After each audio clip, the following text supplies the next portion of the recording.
नमस्कार विद्यार्थी मित्रांनो, काही दिवसांपूर्वी बघा आपण काळ्या बुरशीचा अभ्यास केलेला की जे कोविड पेशंट आहेत म्हणजे कोरोनामधून बरे झालेले जी लोक आहेत त्यांना म्युकर मायकोसिसची जास्त लागण होते. तर आता तर सध्या आपल्या देशामध्ये परिस्थिती बघितली तर म्युकर मायकोसिसचं प्रमाण हे भयंकर वाढत तर चाललेलंच आहे. पण त्याचबरोबर ना अजून एक नवीन गोष्ट आलेली आहे ती म्हणजे पांढरी बुरशी. अशाच काही कोविड पेशंटमध्ये पांढऱ्या बुरशीचं प्रमाण सुद्धा आढळलेलं आहे. सो आपल्याला ना या लेक्चरमध्ये पांढऱ्या बुरशीबद्दलच थोडी माहिती घ्यायची आहे की ऍटलीस्ट तुम्ही या गोष्टींबद्दल नीट अवेअर असाल आणि परीक्षेला जर समजा आता आयोगाने विचारलंच तर याचे जे सायंटिफिक वर्ड्स वगैरे आहेत ना तर त्याच्यावर प्रश्न विचारले जाऊ शकतात. ठीक आहे, पण यामध्ये ना महत्वाचं काय माहितीये की डॉक्टर्स म्हणतात की ही जी पांढरी बुरशी आहे ती काळ्या बुरशीपेक्षा धोकादायक आहे. आणि आताच रिसेंटली तर एका दिवसापूर्वी मी बघितलेलं की पिवळी बुरशी सुद्धा आलेली आहे, ती काळ्या आणि पांढऱ्या बुरशीपेक्षा सुद्धा धोकादायक आहे. त्यावर आपण लेक्चर घेऊयाच, पण आधी आपण पांढऱ्या बुरशीबद्दल बोलूया. ठीक आहे, सो पांढऱ्या बुरशीचे जे पेशंट्स आहेत ना असे काहीतरी चार पाच पेशंट्स आहेत जे उत्तर प्रदेशामध्ये आढळून आलेले आहेत. अजून त्याचे ऍड झालेले नाहीयेत कोणतेच पेशंट, पण तिथेच काळ्या बुरशीच्या पेशंटच्या बाबतीत आपण बघितलं तर काळ्या बुरशीचे जे रुग्ण आहेत ते खूप आढळून येत आहेत. आतापर्यंत आपल्या देशामध्ये जोपर्यंत मी आकडा बघितला तोपर्यंत सांगते की 7,000 पेक्षा जास्त म्युकर मायकोसिसचे पेशंट्स आढळून आलेले आहेत.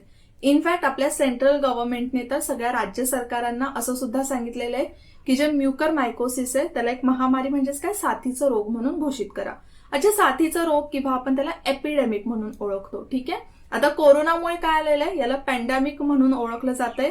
जर समजा एखादा तो रोग किंवा आजार तसाच राहतो वर्षानुवर्ष त्यावेळेला त्याला एपिडेमिक म्हणून ओळखलं जातं. ठीक आहे, साथीचा रोग म्हणून ओळखला जातो. सो साथीचा रोग घोषित करा याचाच अर्थ काय की कोणता जरी पेशंट आढळला तरी त्याची जी सगळी माहिती आहे ती आपण गव्हर्नमेंटला द्यायची असते. ठीक आहे, सो या सगळ्या गोष्टी असतात, पण एवढं लक्षात ठेवा बऱ्याचशा राज्यांनी साथीचा रोग म्हणून घोषित सुद्धा केलेलं आहे. तिथेच आपण पांढऱ्या बुरशीच्या बाबतीत बघितलं तर पांढरी बुरशी किंवा याला म्हटलं जातं सायंटिफिक वर्ड आलेले इथे ते म्हणजे कॅन्डियासिस. ठीक आहे, कॅन्डियासिस हा या नावाच्या संसर्गाचा परिणाम बऱ्याचशा लोकांवर आढळून आलेला आहे. तर ही लोक जास्त नाहीयेत, अजून तरी उत्तर प्रदेशामध्ये फॉर्च्युनेटली सगळीकडे आढळून आलेली नाहीये. आणि याचं जे प्रमाण आहे ते कोविडच्या रुग्णांमध्येच आढळून आलेलं आहे. ठीक आहे, जर आपण या बुरशीबाबत स्पेसिफिकली बोललो ना तर अशी ही काय अननोन बुरशी नाहीये, आपल्या आजूबाजूला नेहमी असते. तुम्ही बघितलं पण असाल बघा पांढरी बुरशी कधी असे ब्रेड्स वगैरे खूप जुने झालेले असतील, खूप अशिळे झालेले असतील तर त्याच्यावर अशी पांढरी बुरशी आढळून येते. तर तीच ही बुरशी आहे, त्याला आपण व्हाईट फंगस किंवा कॅन्डिडियासिस म्हणून ओळखतो. ठीक आहे, कॅन्डिडा नावाच्या ईस्टचा हा प्रकार आहे, म्हणजेच कॅन्डिडा ईस्ट म्हणजेच बुरशीचाच एक हा प्रकार आहे. आणि जनरली ना वातावरणामध्ये हा असतो. जर समजा एकदम दमट वातावरण असेल, अस्वच्छता असेल तर त्यावेळेला ही बुरशी असते, पण ना ती आपल्या शरीरामध्ये जात नाही त्यामुळे तो आपल्याला त्रास होत नाही. इनफॅक्ट आपल्या स्किनवर सुद्धा आढळून येते कधी कधी खराब वातावरणामुळे, जसं तोंड, घसा, आतडे, योनीसारख्या ठिकाणी कोणतीही समस्या न होता ही आपल्या त्वचेवर आणि शरीरावर राहतात. ठीक आहे, पण त्याचा आपल्याला त्रास होत नाही. पण जर समजा ही शरीरात पोहोचली कोणत्याही कारणांवरून, रक्तप्रवाहामुळे, मूत्रपिंड, हृदय, मेंदू यासारख्या अंतर्गत अवयवांमध्ये गेली तर या अवयवांना ही जी बुरशी आहे ती इजा पोहोचवू शकते आणि खूप जास्त प्रमाणामध्ये इजा पोहोचवू शकते. ठीक आहे, आणि ज्यावेळेला ही आत जाते तेव्हाच त्याला आपण काय म्हणून ओळखतो की कॅन्डिडा अल्बिकन्स. तर हे सुद्धा तुम्ही लक्षात ठेवू शकता. अच्छा, आता ही बुरशी जास्त धोकादायक का आहे तर ना त्याचे 2 रिझन आहे. पहिलं रिझन तर मी तुम्हाला सांगितलं, जर ती शरीराच्या आत गेली तर शरीराच्या बऱ्याचशा भागांना धोका निर्माण करू शकते. आणि महत्वाचं म्हणजे आपल्या चेहऱ्यावर किंवा स्किनवर लगेचच त्याचे सिम्पटम्स आढळून येत नाही. याचे जे सिम्पटम्स आहेत ना ते सेम कोविड सारखे असतात. जसं कोविडचे सिम्पटम्स असतात आपल्याला ताप येणं, सर्दी होणं किंवा टेस्ट न येणं, तर अशाच प्रकारचे सिम्पटम्स असतात. ठीक आहे, श्वास घ्यायला त्रास होणं. त्यामुळे ना सुरुवातीला त्या व्यक्तीला समजत नाही की नक्की आपण कोविडचे पेशंट आहोत की ही पांढरी बुरशीचा परिणाम आपल्याला वर होतोय. ठीक आहे, मग जर समजा ते डिटेक्ट लेट झालं आणि जरी डिटेक्ट लेट झालं तरी त्याची जी ट्रीटमेंट आहे ती लवकरात लवकर घेतली गेली पाहिजे. जर योग्य वेळ ट्रीटमेंट घेतली गेली नाही तर याच्यामध्ये जो मृत्यू दर आहे तो सुद्धा बराचसा जास्त आहे. ठीक आहे, म्हणजेच काळ्या बुरशीपेक्षा सुद्धा जास्त आहे. आता कोणकोणती कारणं असू शकतात पांढऱ्या बुरशीचं प्रमाण वाढण्यासाठी? ओके, किंवा अशा प्रकारचा रुग्ण आढळण्यासाठी, तर रोगप्रतिकार शक्ती जर कमी झाली असेल तर बघा ऑलरेडी कोविडमुळे रोगप्रतिकार शक्ती ही खूप कमी झालेली असते. मुलांना आणि स्त्रियांमध्ये या बुरशीजन्य संसर्गाचा धोका निर्माण झालेला असतो. आणि जर समजा ऑलरेडी असे कोणती मेडिकल हिस्ट्री असेल, कोणता आजार असेल, जसं समजा एड्स असेल, जर मूत्रपिंड प्रत्यारोपण केलेलं असेल, जर समजा डायबिटीस असेल, तर अशा लोकांना याचा त्रास लवकर होऊ शकतो. ठीक आहे.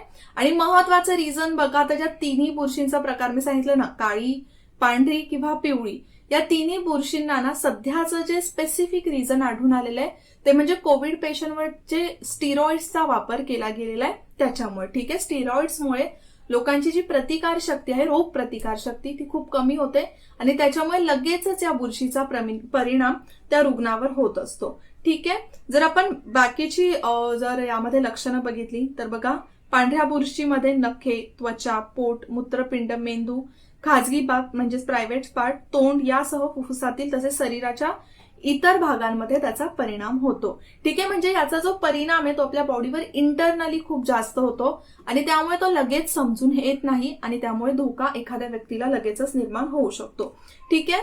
सो बघा, या सगळ्या गोष्टी आहेत, पण यामध्ये ना सर्वात जास्त रोल कोणकोणत्या गोष्टी प्ले करतात, तर जसं स्टिरॉइड्सचा जास्त वापर केल्यामुळे लोकांवर लगेचच त्याचा इफेक्ट होऊ शकतो. प्लस यामध्ये महत्वाची गोष्ट आहे ते म्हणजे चांगलं फूड खाणं किंवा हेल्दी राहणं. जर रोगप्रतिकार शक्ती जनरली कशामुळे कमी असते, आपण प्रॉपर जेवण करत नाही किंवा एक्सरसाइज करत नाही, तर त्यामुळे आपली इम्युनिटी पॉवर सुद्धा कमी राहते. मग जर समजा आपण ऑलरेडी हेल्दी असू तर या ज्या कोणत्याही आउटर गोष्टी आहेत, व्हायरस, बुरशी, जे काही आपण म्हणू, तर त्याचा डिरेक्टली आपल्यावर लगेचच ऍटलिस्ट इफेक्ट होणार नाही आणि झाला तरी, त्याचा परिणाम झाला तरी ऍटलिस्ट आपण त्याच्यामधून बाहेर पडू शकतो आपल्या रोगप्रतिकार शक्तीमुळे. ठीक आहे. सो आय होप तुम्हाला हे नीट लक्षात आलं असेल. आपण ज्या ज्या गोष्टी आजच्या लेक्चरमध्ये डिस्कस केलेल्या आहेत. आता पिवळी बुरशी तर म्हटली जाते की यापेक्षा सुद्धा डेंजरस आहेत, पण त्यासाठी सुद्धा काही रिझन्स आहेत, ते आपण नेक्स्ट लेक्चरमध्ये बघूया. आय होप तुम्हाला हे लेक्चर नीट समजलं असेल. अशाच पद्धतीचे लेक्चर्स आपण विजन स्टडीवर सुद्धा कंडक्ट करतो. सध्या विजन स्टडीवर संयुक्त गट ब याच्या सेकंड फास्ट ट्रॅक बॅचचे ऍडमिशन सुरू आहेत. जर तुम्ही इंटरेस्टेड असाल तर नक्की त्या बॅचला ऍडमिशन घेऊ शकता. आपण अशाच छान छान लेक्चर्स मधून पुन्हा भेटूया. तोपर्यंत जय हिंद, जय महाराष्ट्र आणि थँक्यू.